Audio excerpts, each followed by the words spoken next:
Boas-vindas ao Meditantes Podcast.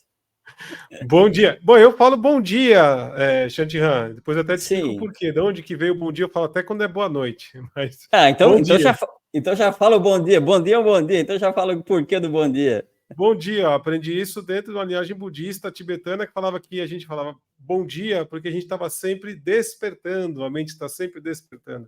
Então, mais uma oportunidade da gente fazer a mente, ó, com a consciência expandir. A gente tem várias facetas, né? Mas, enfim, como estamos pela perspectiva da meditação, eu vou falar disso, né? Então, eu, na verdade, comecei a meditar faz uns 22 anos, 23 anos, mais ou menos. Começo do século. Por isso, cabelo branco. Mas eu sempre fui... estamos juntos, né? Eu sempre fui empreendedor no mundo... Sempre fui focado muito no mundo corporativo, no mundo do trabalho. Tive uma empresa de tecnologia durante 16, 17 anos e depois eu pulei. Fiz uma transição de carreira, né? Vendi a empresa e fui para o mundo do desenvolvimento humano, que é onde eu gostava. Mas eu sempre tive um lado B, que é o lado de ensinar meditação desde faz acho que uns 15 anos, 13 anos, há bastante tempo. Em que eu fui também diretor de um centro de meditação aqui, que é ligado a algumas linhagens do budismo tibetano. E também estudei muito a parte da ciência, da neurociência, de uma forma prática, né? Para aplicar no mundo que a gente vive, né? Então, essa sempre foi acho que a minha grande motivação foi como é que eu posso levar todas essas práticas do treinamento da mente para a sociedade no modo tradicional, sem precisar fugir para o templo da montanha, nem nada. Como é que a gente faz isso aqui? Uma possibilidade de a gente se conectar melhor, se concentrar melhor quando você está numa montanha, num mosteiro, num ambiente assim. Mas como que é no dia a dia? Como que é essa experiência? É diferente, né? Como que a gente inclui a meditação no nosso dia a dia? É um tema interessante. A gente está falando de meditação no trabalho, que é uma das coisas que eu me foquei bastante, né, há muitos anos. Sempre foi essa talvez a minha grande inspiração, e entender como é que isso pode ser encaixado no mundo do trabalho. Por isso que eu fui buscar várias perspectivas, desde o lado mais tradicional, budista e outras tradições ali, até taoístas e tal, junto com a neurociência, que é onde cola com o mundo corporativo. E, na verdade, assim, eu posso dizer que eu acho que ao longo desses anos, a coisa que eu descobri, que eu acho que é chave para responder essa pergunta, é não entender a prática da meditação ou do mindfulness, como é colocado no mundo do trabalho, né, sem o peso religioso, não entender isso como uma pílula mágica, como algo, nossa, agora isso aqui vai salvar minha vida, eu vou desestressar, é a coisa mágica, maravilhosa e tal. É maravilhoso, mas o que é maravilhoso é o processo, não em si a prática, né? Então, o que as pessoas precisam mais é entender que isso é como, às vezes, treinar o corpo, né? Você está treinando a mente, está levando saúde. Então, a gente começa a entender isso, ter um pouco mais de paciência para poder realmente se engatar na prática ali, aí é algo que vai fazer muita diferença para todo mundo. Sim. Conta um pouquinho mais dessa tua jornada, né, entre as várias formas de meditação que você experimentou. Você chegou a fazer viagens para esses lugares? Como que foi isso? Conta um pouco mais dessa experiência, que eu acho que é legal. Bom, eu fiz muita viagem mesmo, né, gente? Fui para...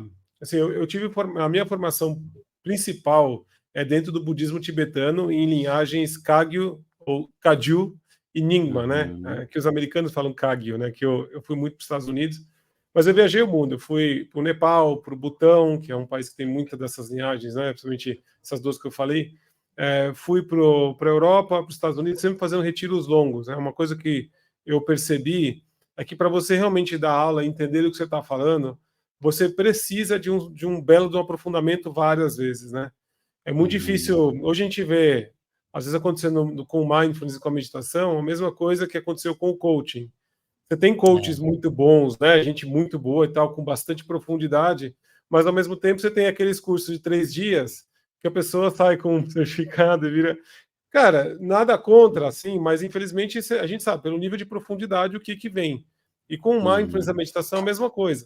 Tem muita gente que dá aula, nunca fez o retiro de aprofundamento, né? Eu fiquei várias vezes, um mês, assim, às vezes parado 10 horas por dia olhando para o chão. Quer dizer, por que precisa disso? Precisa você ter profundidade, né? Então, eu viajei ao redor do mundo, sempre com esse tipo de ideia, né? Como é que eu treino a minha mente, como é que eu descubro novas técnicas, para que serve, de onde que veio mesmo, né? Porque a ciência tirou de algum lugar, a ciência tirou do Zen budismo, do budismo tibetano, do budismo tradicional, eles não inventaram nada. Agora inventam alguma coisa ali, mas tudo baseado naquilo que veio atrás. Eu falei, mas aí, como é Uhum. que isso funciona? Então, eu realmente, assim, eu não consigo nem contar nos dedos das mãos quantas vezes eu fiz isso. E quantos retiros também já organizei aqui no Brasil, quando estava ali como diretor do Centro Budista, né? Uhum. Ia ser muito interessante. Você conhece gente diferente, você vê perspectivas novas, né? Uma coisa é você ir no Butão, né? Onde você tem assim, o fundamento, vamos dizer, assim, da religião budista tibetana, do budismo Uhum. tântrico, né? O Vajrayana, e você vai depois para um outro lugar em que você tem isso, mas é um pouco mais, como é que eu posso dizer, mais ameno, né? Uhum. E aí Uhum. você tem um pouco do ocidental trazendo as suas visões e perspectivas. Então eu percorri o mundo exatamente para poder ter essas experiências e poder ensinar de uma forma mais profunda. Sim. E muito importante que você falou, né, que você vai como ensinar se a pessoa não teve a experiência profunda daquele evento, daquela situação, daquele momento, né.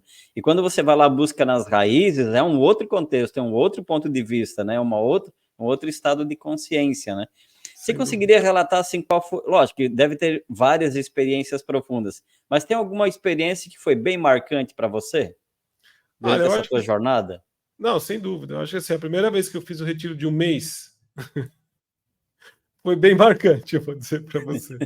Porque um mês assim, é realmente um tempo que hoje em dia, assim, para muita gente é quase impossível você pensar que você vai sair Uhum. um mês, vai largar a família, vai largar o trabalho de verdade, vai largar o celular e vai parar lá num lugar no meio do. Talvez acho que foi no Colorado, a primeira vez que eu fui.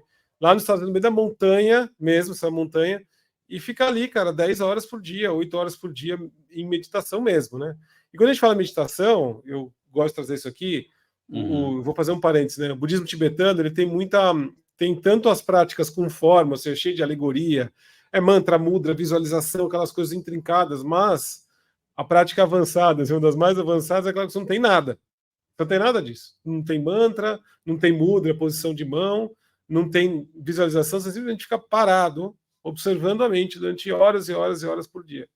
Então, acho que essa foi, para mim, uma experiência que eu posso dizer mais profunda, porque em um determinado momento, lá pelo meio, 15 dias assim, você começa a ter uma outra percepção do seu entorno, em Hum, especial com a natureza e com as coisas ao seu redor.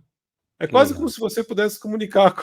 Eu vou falar essas coisas porque o pessoal fala que eu sou louco, mas é quase se você pudesse ouvir o que a árvore está falando, sabe?